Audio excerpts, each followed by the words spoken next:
Hi, Madhavi. Thank you for joining us today. Hello. So, you are a consultant orthodontist, if I'm saying that right. And I guess Yes. we first met while you were doing a research internship with ARC Northwest Coast. And you are particularly interested in cleft care. Am I right in saying that? Or how would you describe your focus? I would say I'm a cleft orthodontist and I work in Liverpool. And yes, I that was my first experience with an IHR research program. It was my internship project a few years ago in health inequalities. So, before coming to do the internship, was health inequalities and research something that was, part of your training, part of your day-to-day routine, or is that something that you first came across within the ARC? No, I think as clinicians, all of us see health inequalities on an everyday basis. Like we see it in clinics, you almost kind of feel it when you're in clinics, and we all react to health inequalities in a very similar way because I work in a multidisciplinary team. And it has been like that for years. I've been a cleft clinician for more than 10 years now. But what I didn't know is what to do about it and what can actually be done on a practical basis and what change can be made. And so it was like I just didn't know where to start. And it was my research background is when a master's degree a long time ago when I was doing my postgrad. So I then looked at the NIHR internship as suggested by one of my colleagues. And then I just thought I'll give it a try. The thing I had was a lot of data about it. And this is what I would say to anybody if you're looking at an internship program or looking at somewhere to start, is having good data about the subject that you're interested in. So having all that data, then I applied to NIHR too, and that was the starting of it, and that's how I came into this But field. I guess, yeah, what you're saying makes sense, but it's also hard to have the right data if you don't know what you should be measuring ahead of time, right? Yes, So how come yeah, you yeah, had the right data? yeah. This is very interesting. I was talking to my supervisor and said, "Oh, I wish I had done this 10 years ago," and her reply was, "10 years ago, you would not have had the experience to say what the right data was." So, what you're actually saying is you have had 10 years of clinical experience, which tells you how to collect the data and what is important. And that experience is invaluable when you're starting off. So I guess I'm doing it the other way around. I've done a lot of clinical practice and then coming into research, but that has helped me to correct the right data. Yeah. And within the internship, which was to do that research project, you also attended some training with myself and colleagues around health inequalities and health equity. Can you just talk to your experience about that? Like, how was that helpful? Was it not? Was there something missing? Something we could do better? Yeah. So still remember the first session I had about it. I think that was with yourself, and it was so overwhelming. I think it was all the terminologies, and I found it extremely confusing initially.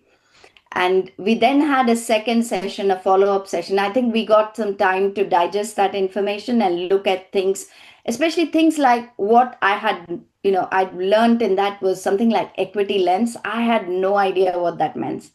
And it was really, really confusing initially. But the more I attended, I think I have attended 3 sessions by yourself and a few more by other people in the same field.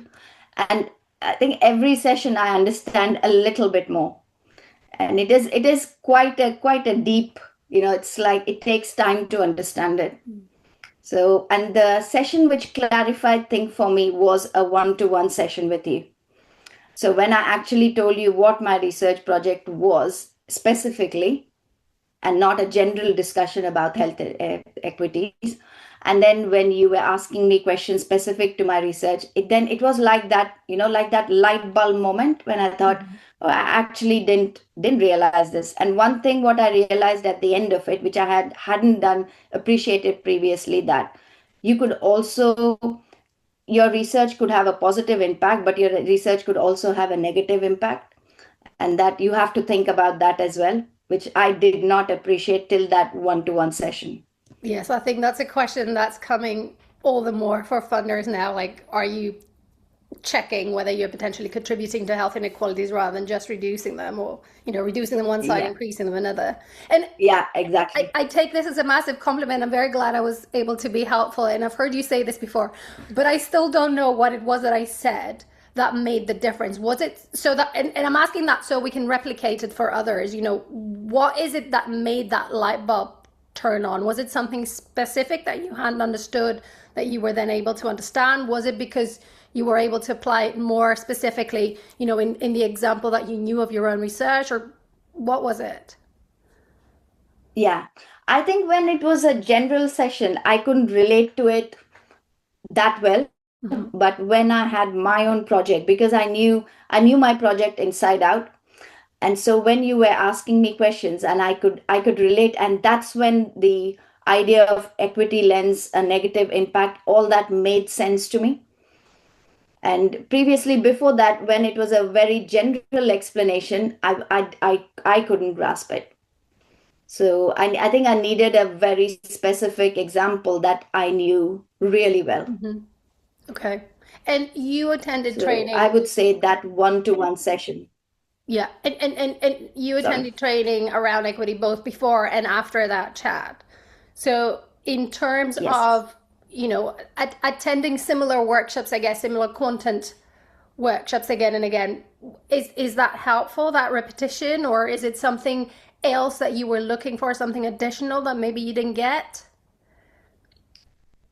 So I attended a few sessions after I finished my internship, and by then I knew the basics, I knew the terminologies Mm-hmm. quite well, but then it was still the application to a research project, and what I learned after that was how to use it for a successful grant application.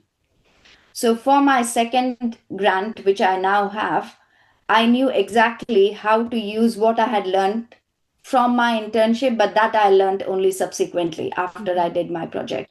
And how I could, and my second project is also about health inequalities, but it's an international project.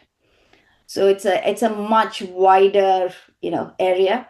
Mm-hmm. So I put a lot of equity and into my grant application, and as to how I assessed it, which I think was one of the reasons I got the grant. So it was again just applying it to another specific example, in this case being a grant application, Yes. how we show that through. Right. And so having done all of that work now in practice, and having attending all that training, do you think that there's something you would still need training for, or do you think you've got it now going forward? I don't know. I don't think I think there's so many more things, because every time I look at it and every time I come across another project or somebody else speaking about their project, and then I go, oh, okay, I didn't consider this, or uh, there's so many new things which keep coming up. And while I'm doing my second project, now I think, oh, actually, I didn't account for this in my grant application. I don't think there's an end to this at all. I think it could just go on forever. You just keep learning as you go along. That's what I think. Fair enough. And the reason I'm asking that is because I have heard of the being said before that you can do an awareness raising, you can do a workshop, and that's done. People can then take it away and apply it in practice.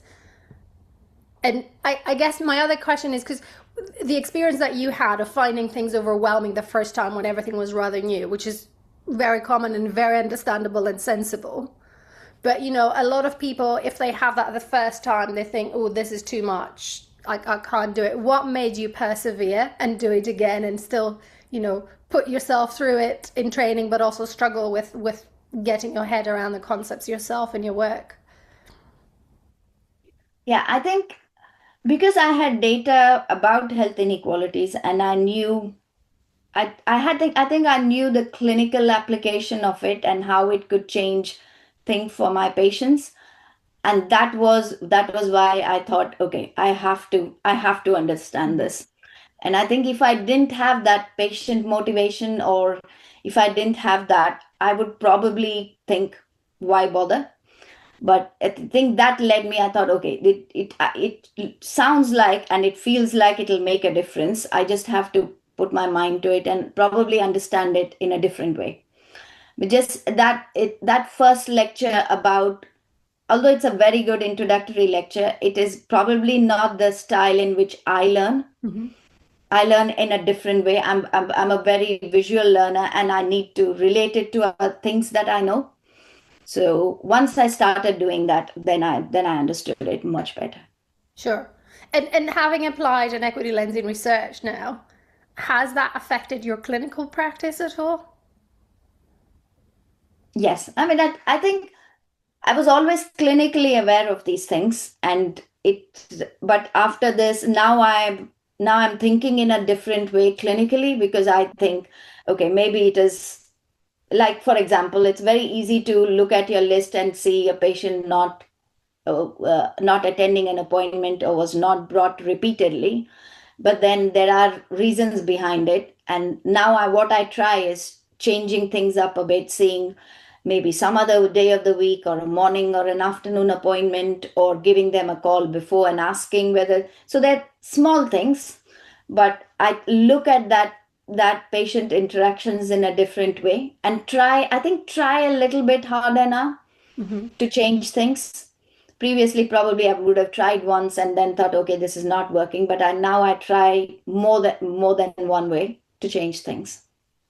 And do you find that kind of like understanding and applying an equity lens in research is different to understanding and applying an equity lens in clinical practice? Slightly different, yes. But I think the concepts are the same. But it's just the application of it is slightly different in research. And clinically, sometimes you get just seconds to make a decision. Mm-hmm. If you're asked a question or you're put in a clinical scenario, you don't have that much time to think, and you have to make the right decision. You might be in a multidisciplinary team with a lot of people around you, and sometimes you have to make a decision with people watching you, or in a different kind of scenario, and that puts pressure on you as well. But I think concepts are the same. The application and time factor is different. And how can we help the translation? Is there anything else we can do? The translation of it, I think the translation depends on how well we understand it. Mm-hmm. And sometimes I think, if you can go through a full session and not understand it properly, just look at it or look at things, but unless you grasp the details of it and the finer points, Mm-hmm. I feel applying it clinically is difficult, and that just takes time. Yep. Yeah. But for me, because I've had 10 years, more than 10 years of clinical experience in cleft, I could. So if you're just starting off clinically and starting off with health inequalities at the same time, I think that would be tough, because you're trying to be correct in almost different fields. But clinically, I've done things, and I think, okay, I know what I'm doing, and I think I can concentrate on just fine tuning it. And that's what I look at health inequalities like. It's a fine tuning of your clinical experience to make sure all your patients get, you know, you're giving almost the same chance to all your patients, and getting same or the similar, trying to get same or the similar outcomes for everybody. And that's where the idea of the equity lens comes in, right? That it's the lens through which you should be looking at your research, or through which you should be looking at your clinical practice, whatever you're doing anyway. It shouldn't be an additional thing or a separate thing as it's often treated, right? And so you came from a background where research was spoken about. You already had some data, or there was some thinking already going on around health inequalities. Obviously, you've had now your own health inequalities, health equity journey, and I assume in some ways you're taking that back to your team and organization, and people are influenced by what you're doing. Is there a way, can you kind of trace that journey of impact from like personal to team to organization and vice versa? So after I did my internship, I presented in quite a few. I mean, as a part of the dissemination, it was, within our department, within our hospital, to the wider cleft team, to international. I presented it internationally as well. And then gone back to the parents, and I'm making an animation video for my research, for parents who are involved in it. So I'm trying in different ways, and that's why I think I'm very interested in diverse outputs of research, Mhm. because I don't think one size fits all. It's just not enough just to publish or to go to a conference. So I'm trying. So we have done a visual summary. So what I did was I did summarize my research, but as a artwork. So that's something I feel the parents can understand more. And I feel it's undervaluing the parents' contribution by just putting a lines that parents helped me with research. So there's so much more they did than just help me. So I have done a visual summary of all what how the parents have helped me, and I'm doing an animation video to just the key message of research. Mhm. So I'm doing a micro movie concept. So I like the concept of a micro movie. So I'm making it in that style. So it's only 90 seconds. So just the key message of health inequalities in cleft care and things like that. So that's what I'm trying now. So Yeah, that that I sounds feel, brilliant. yeah. So I could show you in a minute if just give me a Hmm. second. So can you see? Yes. Yeah. So this is my visual summary of my research. So we did an artwork to show how were parents involved in my research, and in that this was a health inequalities research. Hmm. So we tried to put in all aspects, tried to show different types of families, and today. So that is the whole summary of how parents helped me in my research at the end of at my research. And then the animation video, we are making an animation video using different graphics with just a simple concept of, so it's trying to show about dental care for cleft and just a single message in that 90 seconds. And are the parents involved as well in co-producing these? Yes, so they have a lot of it was developed. So I did the animation video initial idea with parents in clinic. And then after that, I've done about 6 structured feedback sessions. So we have developed the ideas, and the idea now I'm so happy with it because I feel like people have helped me develop it rather than me just saying this was the key message from my research. Now I know that it'll work and it has a very, very clear concept.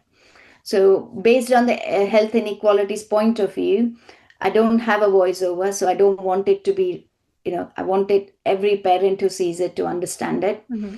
So, we're doing without a voiceover, we're using a world fusion music concept as a background. We're using a theme which every parent, no matter which country they are from or which socioeconomic strata they're from, we're using like everyday things like traffic lights, roads, barriers, houses. Hmm. There's nothing in that where any country, any person can understand the theme things, and very, very simple line drawings with color. So we're trying to do things differently. So to think, okay, if this parent doesn't know English, will they still understand this? Or if they are, if parents are neurodiverse, which they could be, how can we help them to understand things in a better way? So that's what is my aim now. The dissemination part of it. Also, I'm trying to look at in a health inequality through an equity lens, and that Absolutely. I find needs a lot of creativity and Yes. Yes, yes, it does need creativity, but that's the thing. The dissemination is part of the research process. yes, So that needs a health equity lens applied to it as well. And co-production, patient and public and community, parents and carers involvement is a big pillar of health equity, is a big part of it. But I think still in the organizations in the sector that we work, this equity lens is not the way we systematically do things. We've not managed to mainstream health equity yet in how, our colleagues, the organizations, the structures do things. What would you say, do you think, is the biggest obstacle in managing to help others see the benefit of applying that equity lens, whether in research or in practice, and then, apply it themselves? So I think, I don't know how to bring about this change, but I think, like, for example, in my department or in where I work, things like somebody like a health equity champion in a person who talks to other people, who gives the knowledge that they have gained to others. And sometimes I feel people are just not doing a few things because they don't know about it, or they are doing it but don't realize that they are actually applying the health equity lens. Mhm. So things like, just to connect up things, maybe there is a need to have a role like that. Maybe have a equity champion for health specifically. Maybe that's what I think. Our trust has a they have a health inequalities committee, I think, Mhm. and they meet up regularly, but I don't know whether how much of it trickles down to the everyday working. Yeah, and that kind of knowledge, and which is comes down and comes actually to a practical level. That's the thing I think needs to be looked at rather than at a higher level. So So it's is basic. it awareness that's missing more, or is it day-to-day support that's needed more? Awareness to some extent, but I think awareness is probably can be done in a systematic way. You can plan for it, but the day-to-day support, when you have a really busy clinic and you're running an hour late, to apply all of these is almost nearly impossible. So you have to build that into your working way. So it is that support and that awareness, and the practicality of it is different, not the imparting the knowledge or the awareness. I think that could be done. And do you think there are any incentives that could help with colleagues in, accepting this and applying it in day-to-day practice, as you say, especially in busy environments? Yeah. I think the other thing I realize is everybody works in a different way and applies things in a different. So I could say an incentive for me would be X, Y, and Z, but that might not be true for somebody else. So I think it's a very, very difficult area to say how can we incentivize people to do a few things, because what motivates people is different things. So that, I think that is the difficulty of enforcing something. If you just put things in mandatory training, we have so many things in mandatory training now, so many different topics, but that doesn't ensure that everybody does everything that they have learned in mandatory training. So I think incentivizing is a difficult concept. It's more understanding and wanting to use it, but giving people freedom to use it in their own way, I would say. So would it come down more to, um, I guess, identifying that for career development, or Yeah. if people realized, because obviously people in health and care go in because they care for their patients. So is it if they realize more the importance that it could have, the impact it could have on patients' outcomes? I think you have to start at a more basic level than people who are already clinicians and have done years and years of practice, because starting something newly is quite difficult when you have a set way of doing things. So if I were to, sorry, I'm just trying to think about how I would enforce it now Yeah. that you have asked me. So I'm thinking, say, if I was this health equity champion in my department, I would start at the trainee level. I would start with junior doctors or even dental students who come to the department.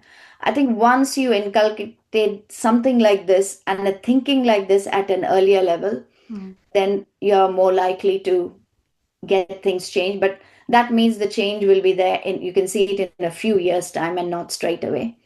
But I suppose that's the most guaranteed way of doing it. And they are very impressionable at that stage when they come into, and they are so motivated. They just absorb everything that you tell them. So I think that is a good way of doing things and ensuring in the future. But if you're talking about, that would be a long term impact. But if you're talking short term, how can you change things around like now? I think that would be difficult, because Yeah. that means you have to find different ways of inculcating that. So maybe 3 or 4 ways of saying this could be done or this could be done, and give people the freedom to choose how they want to do it. Yeah, absolutely. And I think you're spot on in saying that, it's easier to introduce something new rather than to try and change ways that have been established of how people work and how they think through things. And that's training students early on with an equity lens is certainly something that's come up for us, and certainly something that particularly our public advisors have been mentioning and asking, why are we not going more into universities and courses earlier on, rather than working with people like yourself at an internship level only, which is already well established professionals working in certain ways where it might be harder to help them make those changes. Absolutely.